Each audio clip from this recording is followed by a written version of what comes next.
Part 1. Welcome to the garden. I'm going to give a little tour of our 300 square meter cultivated Nordic organic garden. We've been living here for 7 years, gardening for 5 years, but only since 1 year we own the land, so I'm going to show you all the different areas. They're all still in construction, like we're still developing it, thinking more strategically since this spring, so I'll show you what we have so far and what we're planning today. So we're starting on this side here. We have a few tomatoes in pots. It's an essay. We've never grown tomatoes in pots before, so we'll see how it goes. So far it's working really well. And then this whole stripe on this side, it's all berries. So they're all alive. There is strawberries in the middle, there is raspberries, there is blackberries. There's just like this whole area is berries. We'll continue to have it as berries, so alive fruit basically. There's a little patch of rhubarb and flowers, mint, lemon balm. There's always a mix for bees and us, so it's like things that we can eat and things that are good for nature. In general, we're trying to create a balance in this garden so that it's as natural as possible, even though it's cultivated by us, obviously. This huge thing here is actually a Swiss chard, a green one that you just use for the leaves that we cultivated last year, stayed here all winter, survived all winter, and it's now going into seeds. So we're keeping the seeds. I will be another month or so until the seeds are ready, but yeah, this is like our own seed production of Swiss chard, which is absolutely amazing vegetable to grow, especially because it survives all winter, which is really, really cold here and lots of snow. On this side you can see the winter plants, so that was my work of this morning. I potted all the little babies, so there is lots of cauliflower and broccoli for next spring. There is chicory salads, there is, what else do we have in here? There's some sweets. I think that's mainly it for the moment. The beetroot I've already planted, I'll show you that later. So we're actually in a phase of harvesting what we planted in spring and planting again for what we're going to harvest in late autumn and winter. Alright, so I'm going to show you the greenhouse. We do need a greenhouse to grow everything that needs heat, which is eggplants, tomatoes and pepperoni. I have all the words in French. I'm not even sure that's the right word. The peppers, voila. Also we have a melon. We're trying to grow a melon. It's called Bread from Babylon. Apparently it's supposed to make one big melon that you can keep all winter. So we'll see. It's an essay. We've never done it before. Physalis, beautiful, beautiful fruit. We love it dried. I didn't know you can grow it in Switzerland. First year. It does make the little fruits already. I'll show you that later. And the rest is kind of hard to like show, but it's literally tomatoes, lots of persil, basilic, because they go well together. So there's like they keep the tomatoes healthy, the persil and the basilic, the basil. I mean, sorry if I'm mixing up French and English words. And yeah, the pepper and the eggplant, and in the back there is a curcuma, a turmeric. That's also an essay in a pot. Apparently it works, so that would be amazing. And there is a chili plant. Yeah, and I see the melon is doing lots of flowers, so that could work. All right. This is the newest area of the garden, so it's the least developed. You're welcome.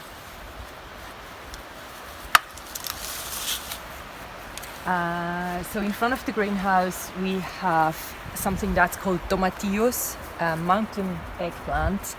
It's very well known in the South America, in the Mexican cuisine. It's amazing. It grows really, really well. It's just super happy. We have 3 plants here. I'm growing it every year. There is more of the physalis, and I've seen the first fruits on this one. this one here, for example, that is going to develop into a little orange fruit. There's some leftover white cabbage.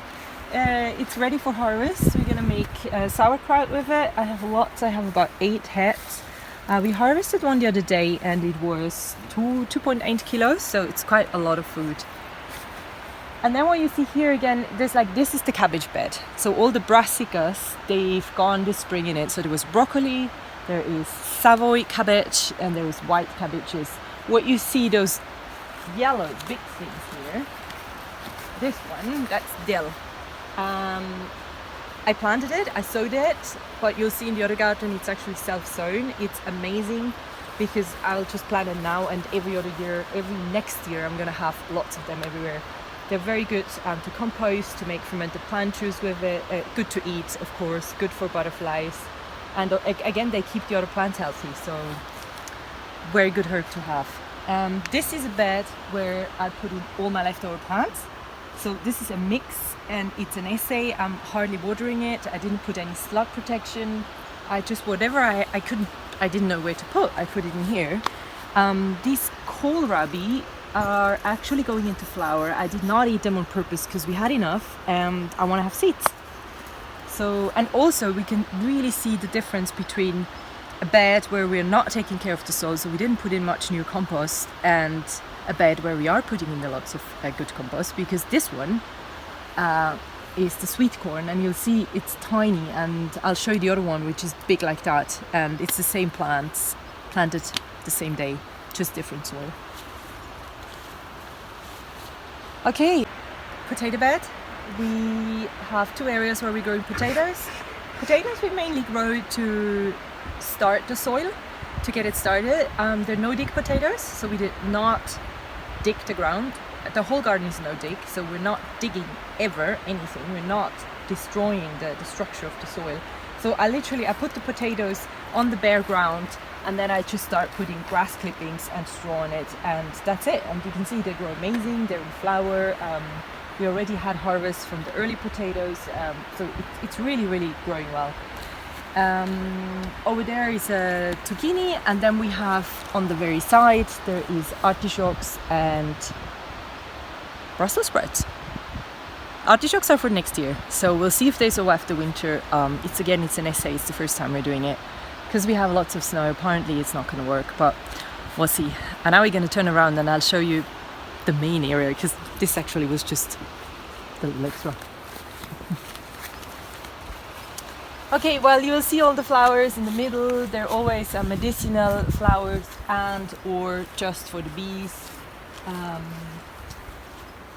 Everything here is planted on purpose. These are the cucumbers. There's 3 different varieties. They love this placement. Apparently there is enough airflow going through it. They have the sun all day. And last year, I don't know how many kilos of cucumbers we had, but we were eating all through August, September. And I think it was late October, we had a harvest of another 8 kilos of cucumber, just when the plants were already dead. So just before winter, basically, which was amazing. Okay, this patch here is mainly flowers and lemon balm. I can go into details maybe in another video because it's just too much to talk about all the different flowers, but there is a lot of stuff in there. This bed here, that's the pois mange-tout, so I think that's the same word in English. And there was the peas here, the sugar snap peas and just normal peas, which we've already harvested, and I had leftover beans, French beans, so I just popped them in the other day. So that's why, it looks a bit sad. Also, you'll notice we don't put any straw on the ground. That's mainly because we have carpets of slugs. We have so many slugs. And there is no slug barrier here, and I'm really not a fan of killing slugs in any way, whether it's organic or not. I just can't do it. So, it's either we eat it or the slugs eat it. I plant enough so they can have a little bit. It's miraculous that they haven't started eating them. I don't know why. They seem to like something else because they haven't come eating it. They did eat the peas before, but don't like the beans. All right. Well, I'm not going to go into detail of every single bed.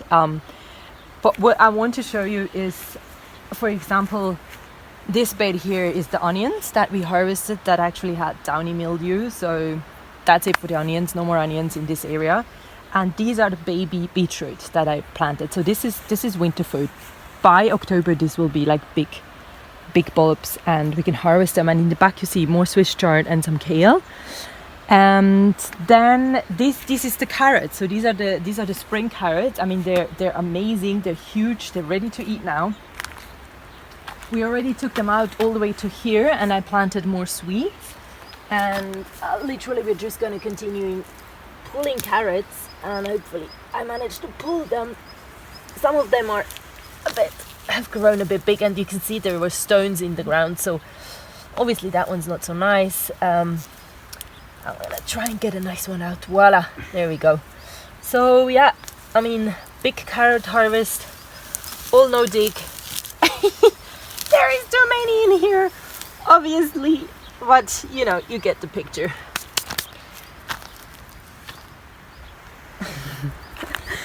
Okay, and just behind you, you see the harvest of onions. Because they had the downy mildew, I had to take them out early, which is a bit of a shame, but yeah, otherwise it will affect the bulb. We have a red variety and the yellow. I mean, these are supposed to get tennis ball size, so you can see that they're tiny, but I prefer to have tiny onions than nothing at all. Okay, what else?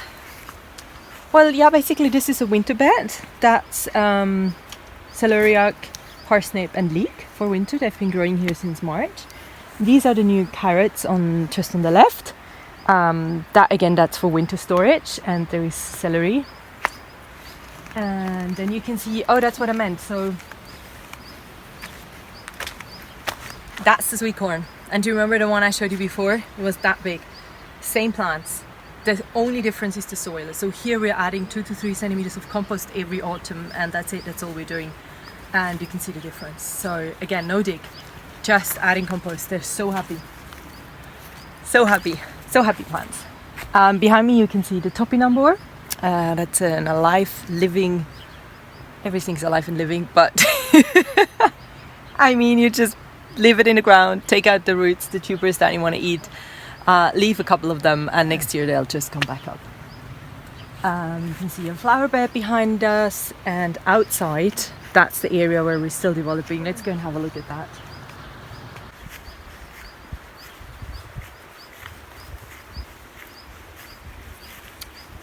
This is the outside area that we're still developing, and we're not quite sure yet how we're going to do it. For now, we planted a few potatoes and beans. We're planting them every year. There's a climbing variety bean that we have actually found in a house here where the owner had died. She was a very old lady, and she had left a little envelope that said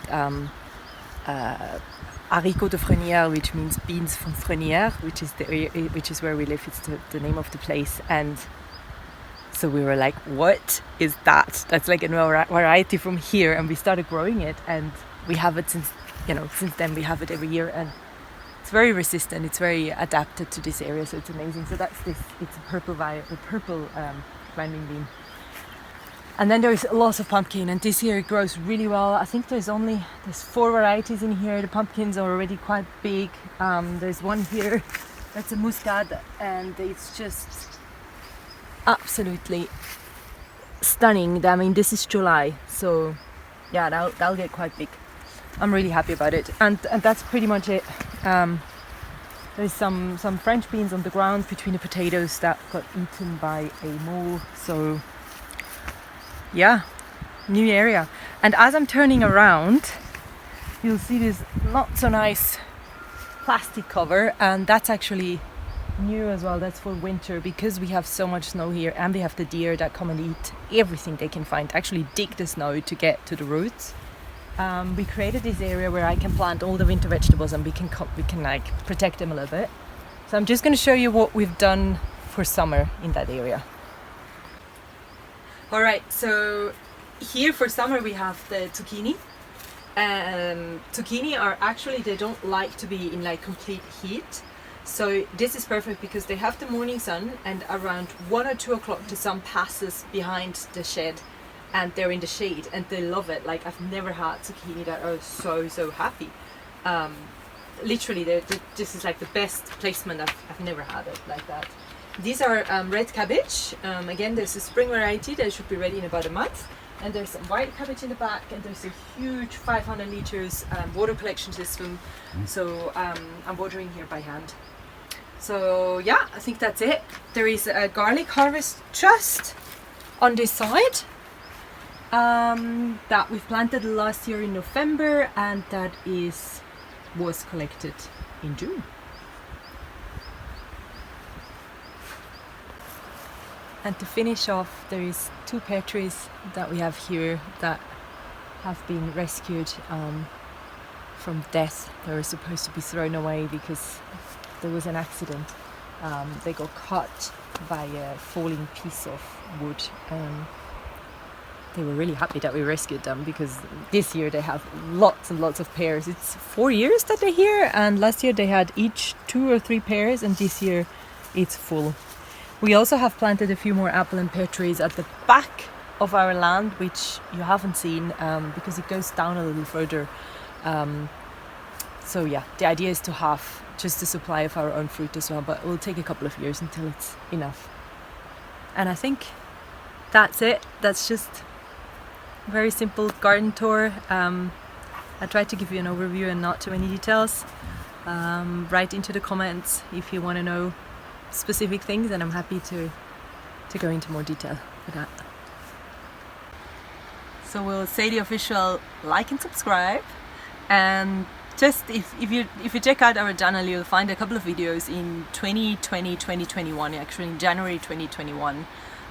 We had this idea that we should live 1 month without buying anything, and we didn't prepare for it, and it wasn't the winter where I had grown lots of food, but we managed like 1 month to just eat and live from what we had at home. And the idea of making gardening videos is actually coming a little bit from that, those videos that we made, which got quite popular. And yeah, we just wanted to show how the garden has developed, and this idea of being self-sustainable in food, we've developed it much further. And last winter, so that would be 21-22, we actually had enough food for the whole winter, because 2020-2021 we had enough until maybe end of February, and then we had to start eating vegetables again. But yeah, last year it was enough, and this year that will be enough as well. So that's that.